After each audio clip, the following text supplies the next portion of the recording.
Lestarikan, cerita pendek karya Dayu Intan, dibacakan oleh penulisnya.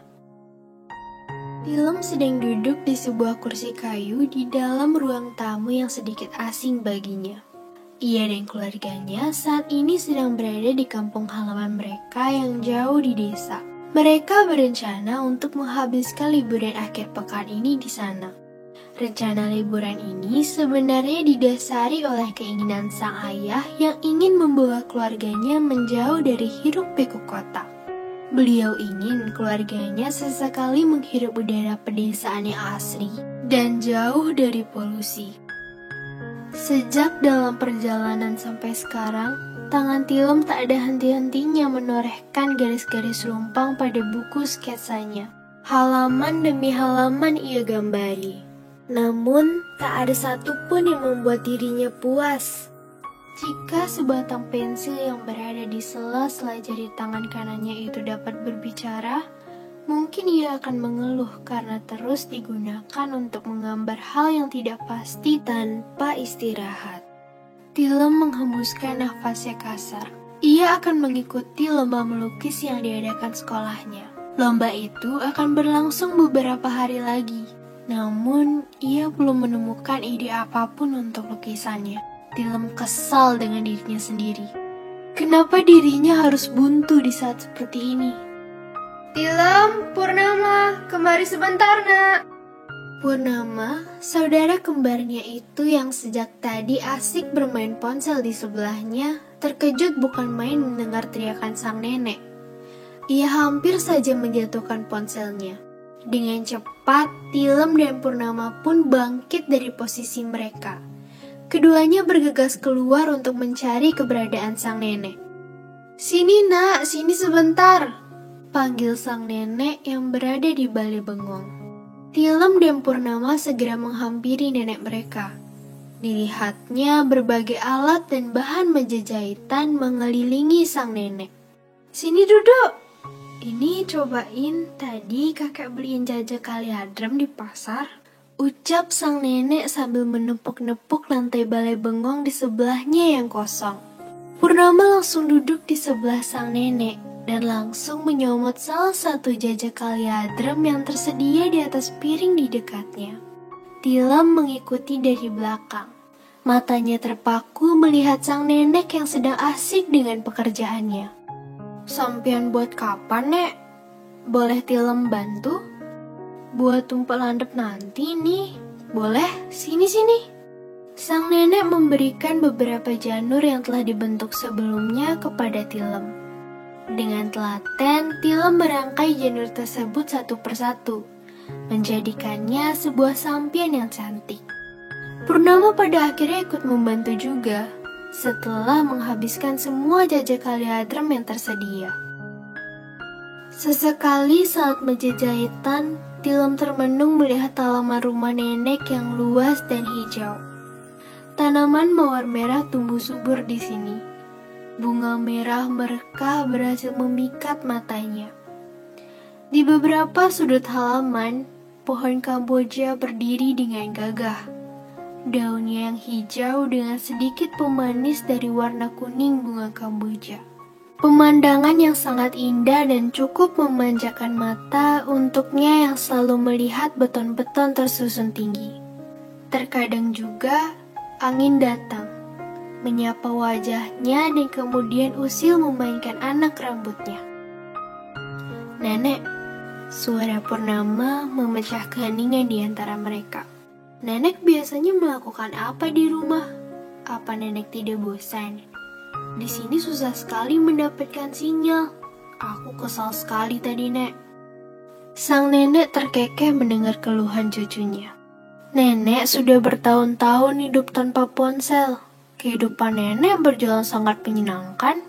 Enggak ada tuh yang namanya bosan. Dulu, tiap hari pergi mandi di sungai, mengejar layangan putus, pergi ke sawah untuk menangkap keong, sambil sesekali mendengarkan para petani bermain genggong. Kalian mau mana pernah asik dengan ponsel saja setiap hari? Purnama yang mendengar jawaban neneknya itu hanya dapat tersenyum lebar hingga memperlihatkan gigi putihnya, merasa tersindir. Namun berbeda dengan Tilem, ia mengkerutkan dahinya. "Genggong itu apa, Nek?"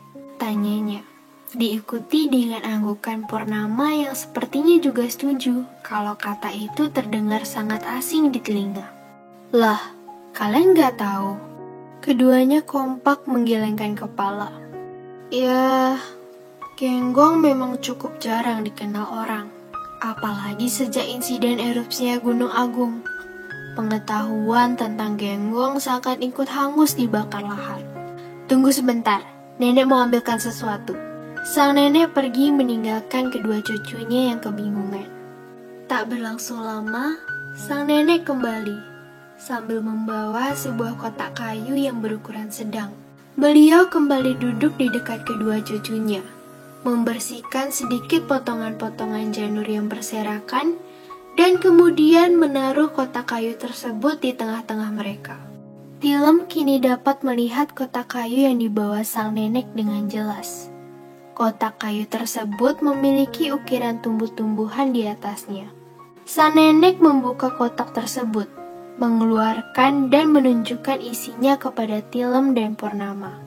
Nenek mereka mengeluarkan sebuah potongan kayu, berbentuk persegi panjang dengan bagian tengahnya yang terlihat telah diiris. Dan di salah satu ujungnya diikatkan tali yang sepertinya dapat ditarik. Ini namanya genggong, salah satu alat musik tradisional Bali. Ini terbuat dari pelepah pohon enau, ucap sang nenek seraya menunjukkannya kepada kedua cucunya. "Cara maininnya gimana, Nek?" tanya Purnama. "Genggong ditaruh di antara mulut, jangan ditiup, cuma dipakai buat nyangga aja.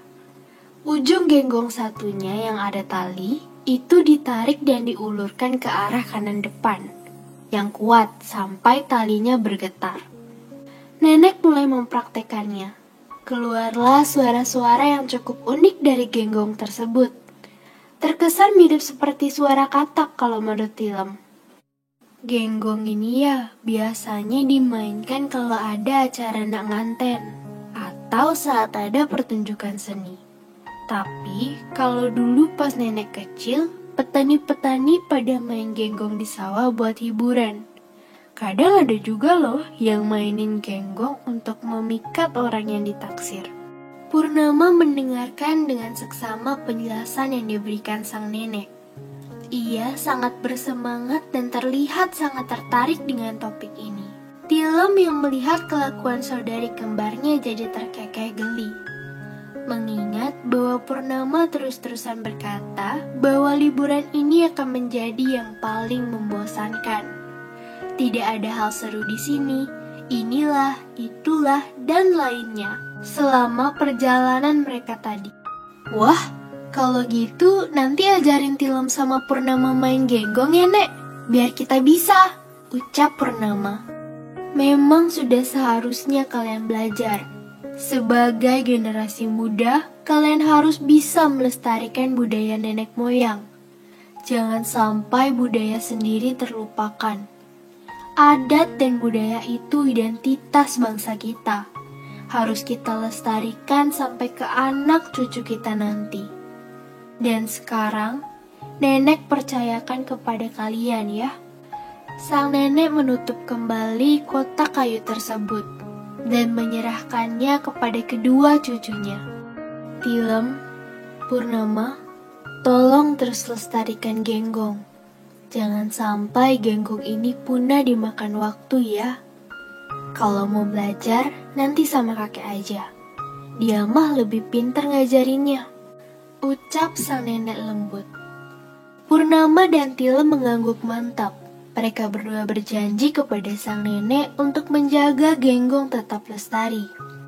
Pada akhirnya, nenek dan cucu kembarnya itu kembali sibuk menjahit jahitan bersama, sambil bercanda gurau dan sesekali bercerita. Nenek dan cucu-cucunya itu menghabiskan waktu yang indah bersama, mempersiapkan keperluan untuk hari raya yang akan datang. Malam telah tiba. Saat ini hawa menjadi jauh lebih dingin daripada saat siang tadi. Walau sudah menggunakan pakaian hangat berlapis, tetap saja hawa dingin ini bagai jarum yang menusuk-nusuk kulit. Kini Tilem dan Purnama sedang berada di dalam kamar mereka. Sang adik, Purnama, kembali bermain ponselnya, sedangkan sang kakak kembali berkutat pada buku sketsa miliknya.